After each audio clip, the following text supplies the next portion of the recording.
Quiero contarle, mi hermano, un pedacito de la historia negra, de la historia nuestra, caballero. Y dice así.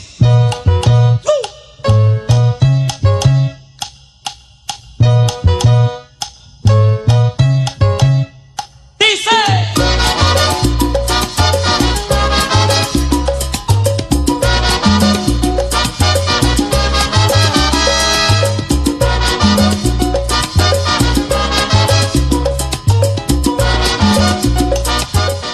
Latina means that I'm part of a larger group of people that are of Mexico or Central and South America, including, obviously even Puerto Rico, right? And Dominican Republic or whatever.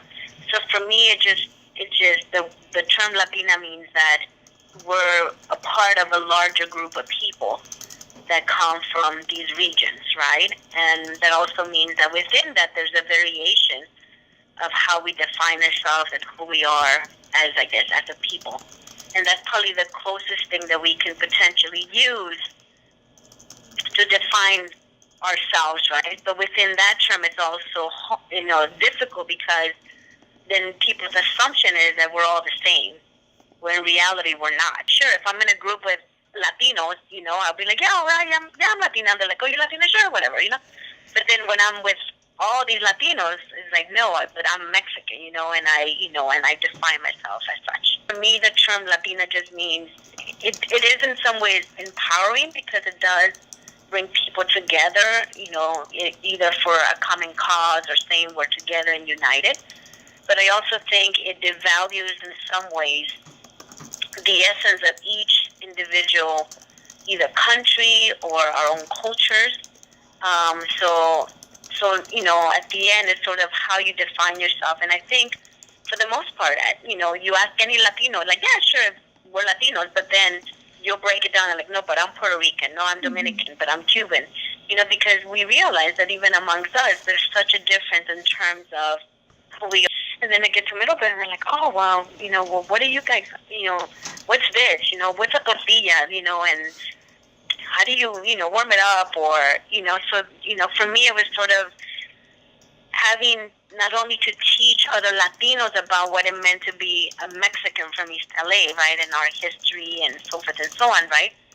But that also meant that I now became part of a larger group of people, and through that I was able to learn so much about food and music and become more politically conscious in terms of our connection to other parts of the world, that I had never really thought about, And being in Middlebury, and even in my class, or the class after me as well, you had people that were from Nicaragua, El Salvador, Puerto Rico, the Dominican Republic. We had people who were Cubanos, so that was my first time getting the opportunity to meet other quote-unquote Latinos, right? Mm-hmm. But even back then, when I got to Middlebury in 1989, there was sort of this notion of, oh, you guys are all Hispanic.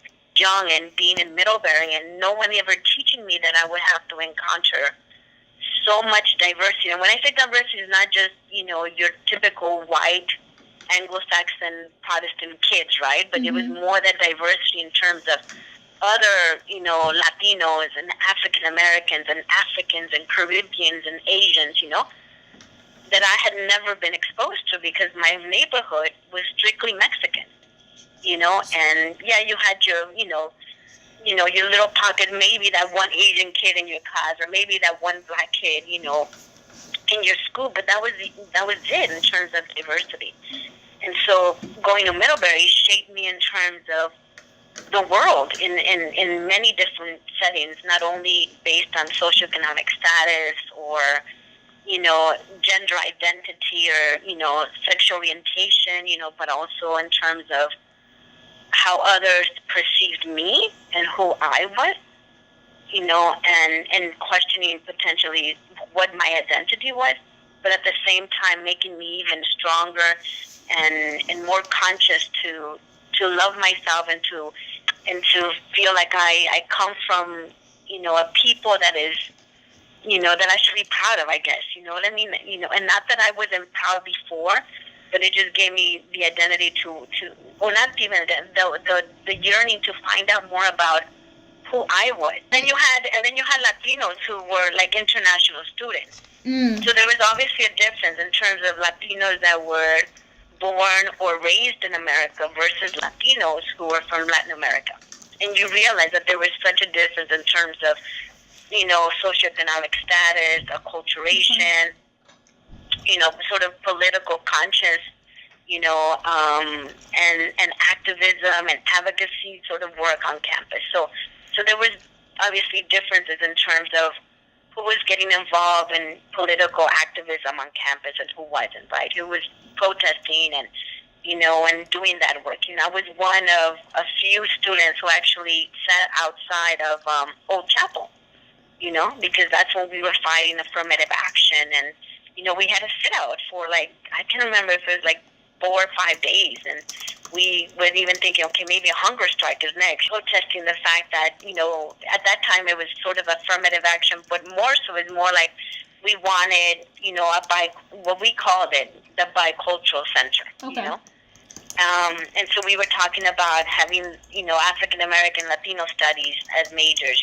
We were talking about recruiting other faculty and staff of color, addressing, racial, profiling on campus. I mean, so it's the same issues that obviously you guys are encountering, so it's the same, but yet we were radical. We were like, okay, well, we're taking this, we're doing a protest, we had t-shirts made, everybody's like, fear of Black House. I mean, it got real political. When we got to Middlebury, there wasn't a Latino group. I mean, we would have little hangouts. There was sort of let me face it. There was a group called, oh my God, what is the name of it?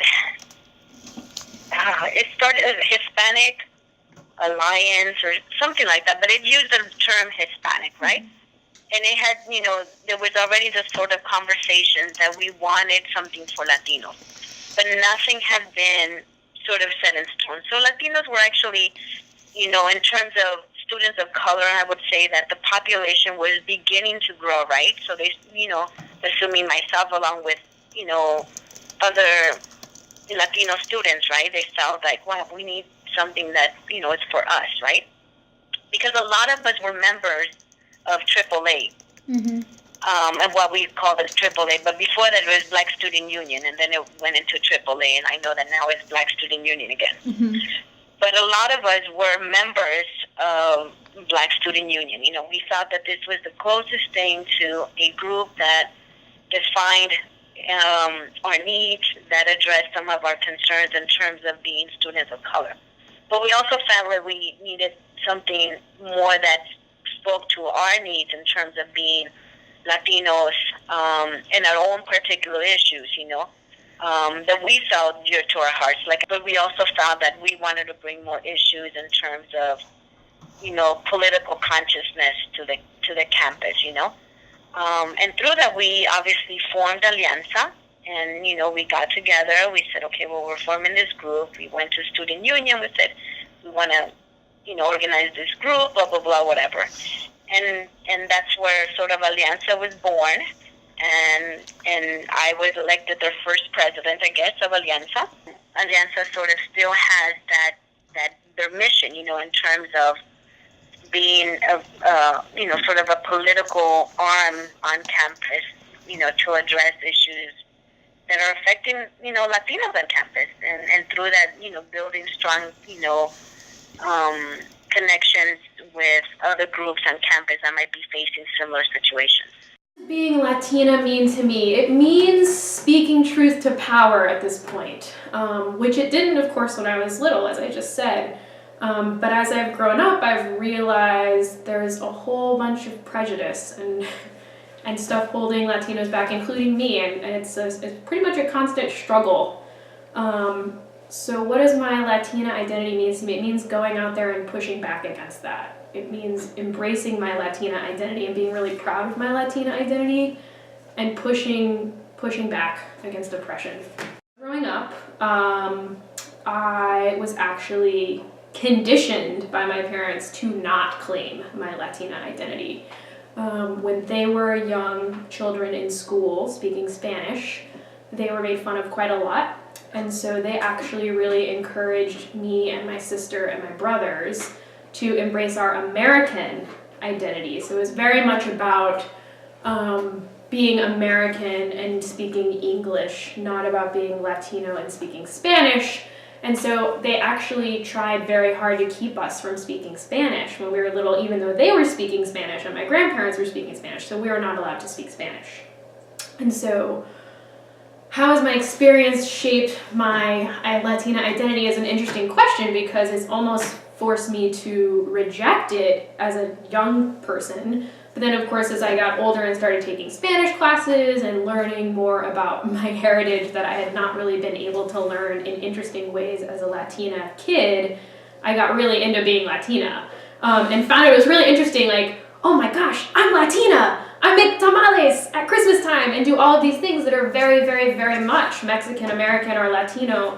And I didn't quite realize that that's what I was doing. So it was a really interesting experience having this hybrid Mexican American identity, sort of straddling two things at once while not acknowledging one. So when I got older and learned to speak Spanish really properly, instead of just sort of as I'd been hearing pieces here and there growing up, I got really into it, and I traveled to Mexico and I learned much more about Mexican culture and realized I was so super Mexican in ways that I never realized. So it's interesting to think about how my experience in my community has shaped it, because in some ways it's not shaped it. It's sort of pushed back against it. But then growing up and realizing that that was a really important part of who I was, even though it wasn't totally acknowledged, was also really fundamental for me as an adult.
And I had a comment and someone said to me, well, you know you're only here because of affirmative action.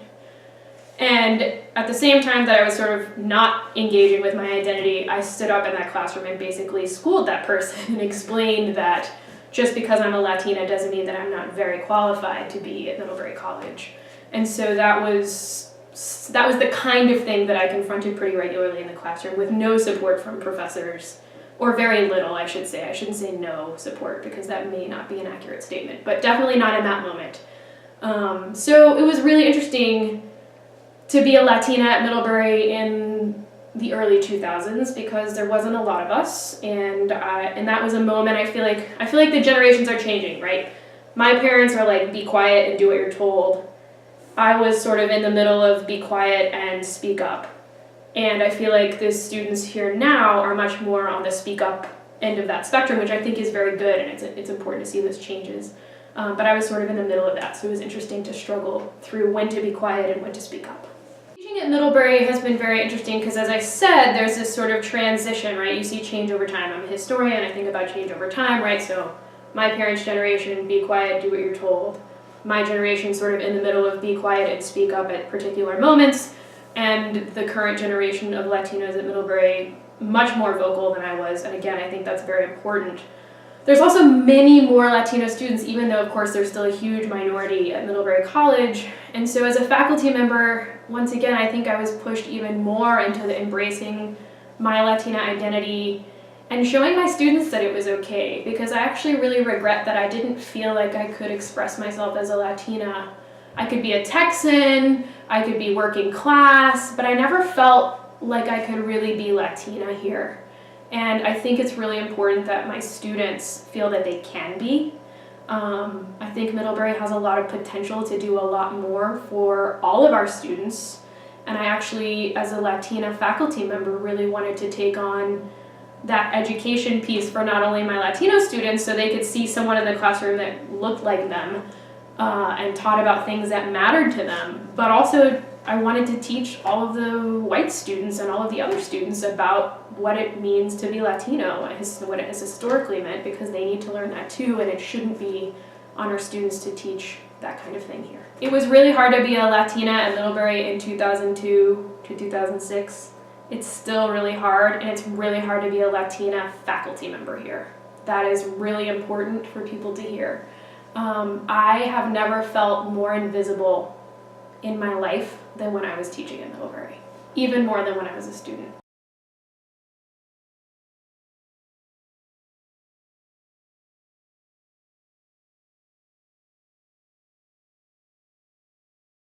It means having a sense of joy and pride in who I am and where I come from, and what that means for me as an individual and the interactions that I have on a daily basis. All of these cultural factors that sort of shape your idea of how you relate to people, from music, food, to sports, to like I don't know. I guess it's a range of cultural elements that make you closer to people. It's a certain warmth. It's a certain like openness to I don't know. I feel like in general I just think of Latinos as a lot more open and warm. There's also like a connection over a struggle that a lot of either all Latin American countries have very different contexts, but I think there's a collective feeling that writers have written about of all the process of like decolonization and what it means for people to connect over struggles that are not exactly the same but like have a lot in common. So I think there's also a social consciousness element that connects Latinos, even though like very, very different in different countries. Latinx, to me, means being a fighter and being unapologetic, being brave, courageous, and proud of who you are, of where you come from, of all your struggle, not necessarily seeing the good with the bad, right? Being Latino means being first and foremost not white, and what it means outside of that is sort of paper thin. It does mean that I have this sudden sort of affection for anybody else who's from a Spanish-speaking country, because of, I don't know, maybe some background beliefs that, maybe their mom is like my mom, maybe they went through some shit I went through or something like that. I think there are two parts to this. There are little things about being Latina, and that's being at home and speaking Spanish with my parents, or greeting my family members and giving them a kiss on the cheek when they leave and when they come in through the door, or it's sitting at a dinner table with 11 people and eating a home cooked meal. But I think there's a larger or greater idea to being Latina, and I think family is very central to my Mexican culture, and I think that's the larger aspect of being Latina. I think since I've traveled to other parts of Latin America, I've learned that it's just a weird term that the U.S. has come up with to sort of group Latin Americans together. I also understand that it's weird because we're so different. Every single country is just so different. Our food is different. Words here and there are very different. Our accents are different. So it's useful, but then also not useful to have a term that groups all of us together and then also takes away a lot of our individuality.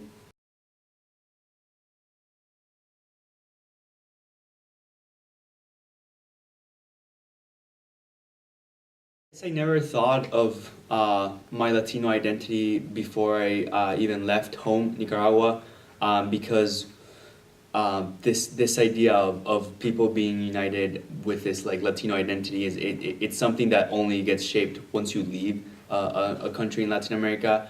So I didn't think of myself as a Latino growing up, but you know there was definitely a consolidation of like a national identity. I felt Nicaraguan, and when I left, that just sort of shifted to relating to other people from Latin America. Having grown up in a very multicultural society where the majority of cultures were Latino, really has shaped who I am, and that I feel comfortable being half Colombian, half Cuban, and being okay with not identifying with one of the two specifically, and being part of that larger Latino community as a whole. And so kind of having that since the beginning of my life and the beginning of all my experiences has shaped who I am today, and then I feel really comfortable and really proud of my identity. It's basically determined everything that's gone into what I see now as Latino, right? Not really like molcajetes or salsa or tortillas, but sort of like babies with slobber on them, you know, toys without batteries, you know, head lice. Yeah, I think that sort of thing. I think a lot of what I consider to be Latina comes from just like hearing what my parents have to say about the Dominican Republic. So like I've never been there, unfortunately, but every time, like literally every time we have dinner, we're sitting around the table and they're talking about like what it was like to grow plátanos and like get avocados from the tree and like the cibao and all of these other stories. So I always like imagine myself there, but I haven't actually been there, so I don't know what that experience is like. And I think something that's different from my experience as being Latina at home, like East Harlem and then being in a school there versus like being at Middlebury now, is that it was sort of like self-explanatory. Like if people asked you where you were from, it wasn't necessarily a like alienating experience. It was more of like we all know that none of us, or at least our parents, aren't from like the United States, so like actually where are you from? And you wouldn't have to like explain, like if you spoke about plátanos or mangú, people would know. Like they just had more of an understanding about other people's cultures. So I think that community definitely helped me grow into what I think a Latina is today.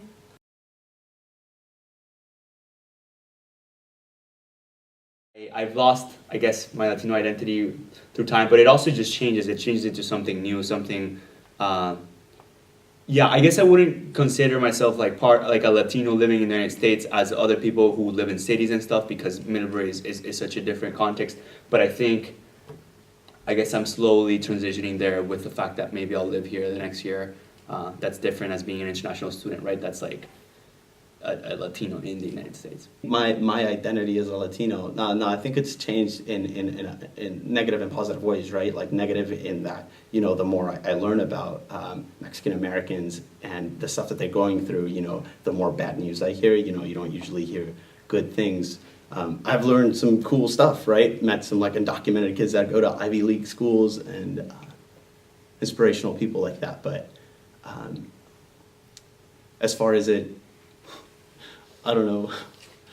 Yeah. I mean, I guess it's mostly negative, but I mean, there have been some positive things, you know, like sort of, I think I'm a lot more motivated as a Latino. I think that, you know, I think I've gotten better at channeling, you know, my enthusiasm as, you know, a relatively successful Latino. I do recognize now that like I'm definitely, even if like it's uncomfortable and I don't want to be, like I'm American, I was born here, but I'm also inherently Dominican, so I just have to grapple with those two things.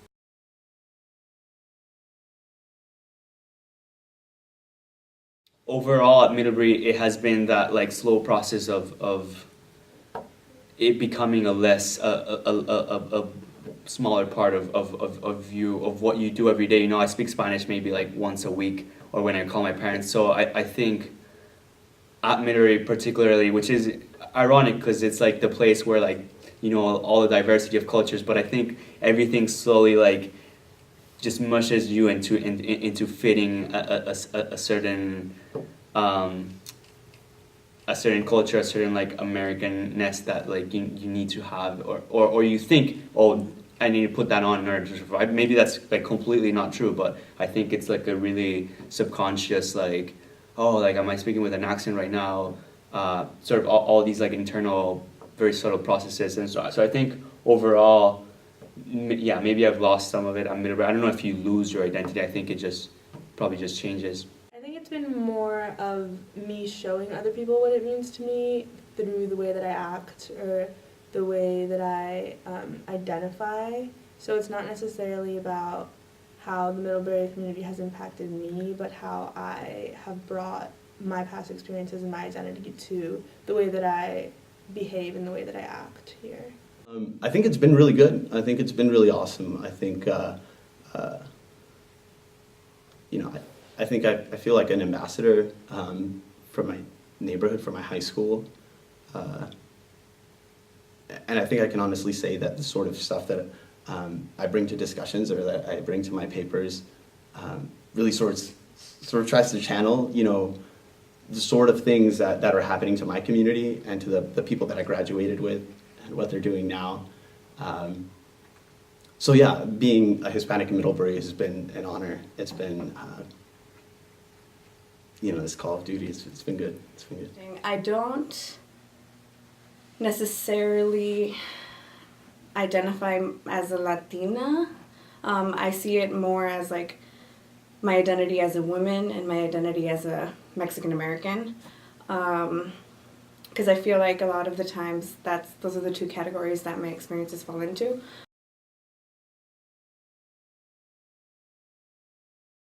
I really feel like I haven't had to compromise any part of my identity while here at Middlebury. I feel pretty comfortable in myself and my identity as a Latina, so I haven't had to particularly like suppress that anytime. I'm trying to think about like adding Afro-Latina to just the Latina because like I realize now that I'm definitely black, except I didn't grow up like knowing that I was black because Dominicans don't think of themselves as like a black people.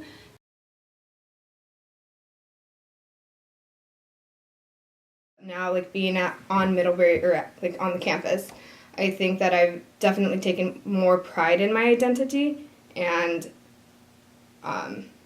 I really associate myself with my Latina identity. I think that I can't separate who I am from myself and my interactions with people at Middlebury, so it's something that I bring with me from, one-on-one interactions with people to larger scale conversations in classrooms, etc. I feel like it impacts me in the classroom because in every class that I've taken here at Mid, I'm constantly aware of the fact that I'm either the only female or woman in the class, or that I'm a person of color in the class. Where my Latino-ness comes out, right? Like, where I sort of pay the price for not being from this country or like not looking like these people. But I'm glad that's a part of my life. That's what like sort of charges conversations that I have with my dad. Like, yeah, I'm gonna go get it. I'm like studying hard. I'm the student that you think I am. I'll make you proud. That's a necessary part to like that whole narrative of like the struggle, so it's like it's a welcome part, like on a weirder sort of note. I'm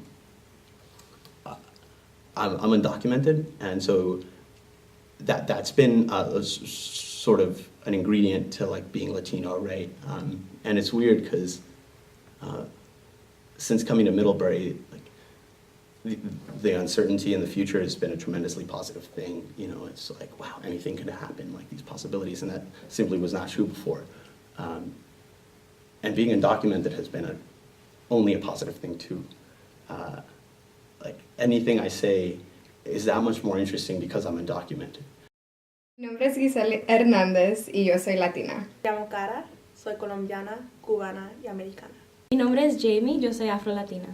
Me llamo Daniel Ramírez, vengo de Texas y soy mexicano. Mi nombre es Andrés, soy de Nicaragua. Me llamo María Mendoza y soy tejana como Selena. Yo soy Angélica y yo soy Latinx.